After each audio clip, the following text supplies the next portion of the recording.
This is a day I've been looking forward to for 2.5 years. And we are calling it iPhone. Now we've got the iPhone 13 that does a lot of things really well.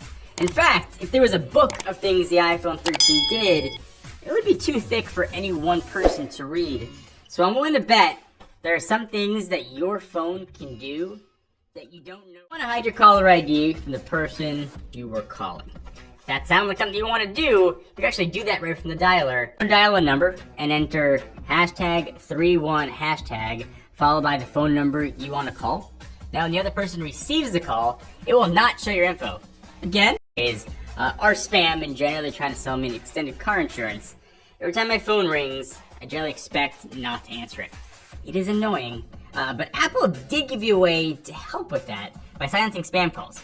So to do this, go to Settings, Phone, and toggle on Silence Unknown Callers. This will make sure that any phone call from someone you don't know is sent directly to voicemail. Don't worry though, it'll still be in your recent call list, so if never your iPhone relies on internet and data connection to work. So, kind of strange, the only way to see what your signal strength is with like little bars in the corner. There's actually a way to get more information. It's called field test mode. So to use this, go to the keypad dialer and enter *3001# or pound 12345# star.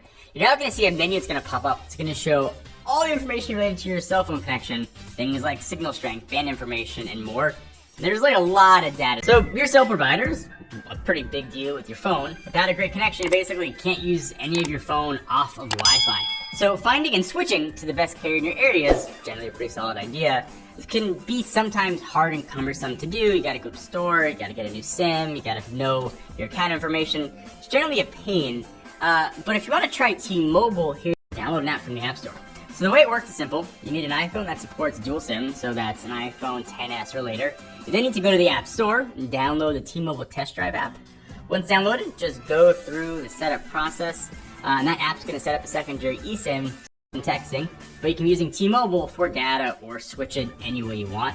Service works for 30 days, gives you 30 gigabytes of data, and it's totally free. This phone's got a special code. It's like a social security number. It's called an IMEI. And when you're selling your phone, it's important to know what this is. And there are a few ways to find it, but the easiest way, if you don't have the box lying around, is dial *#06#. This is gonna bring up all the code associated with your device.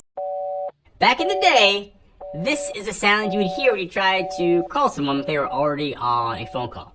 So these days, the iPhone still has this feature. Just dial *43#, and it's gonna turn on call waiting for you.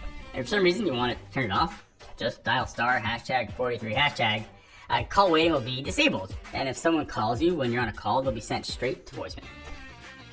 There's a hidden way to call that person super fast. So just open up the phone app and go to the dialer.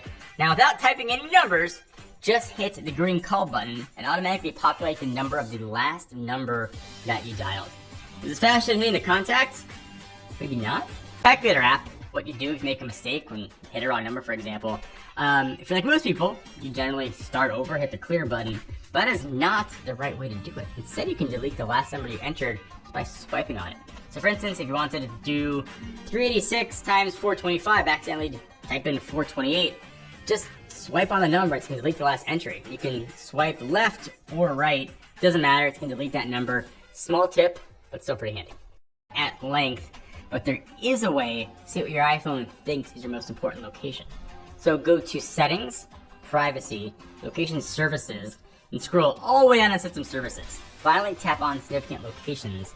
Now you can see where your iPhone thinks you visit often, like your home, work, or another place. There isn't anything inherently bad about this option, but now you know it exists, and if you want, you can disable it, because you know, knowledge is power. So, I think everybody at this point knows you can set a custom ringtone on your iPhone, but you know you can create a custom vibration pattern to go along with it. So, to do it, go to Settings, Sounds and Haptics, and Ringtone. At the top, you'll see a vibration option. Here you've got a bunch of preset options, but if you tap Create New Vibration, you can literally tap the rhythm you want to use and set that vibration as your default or for a particular contact for phone call.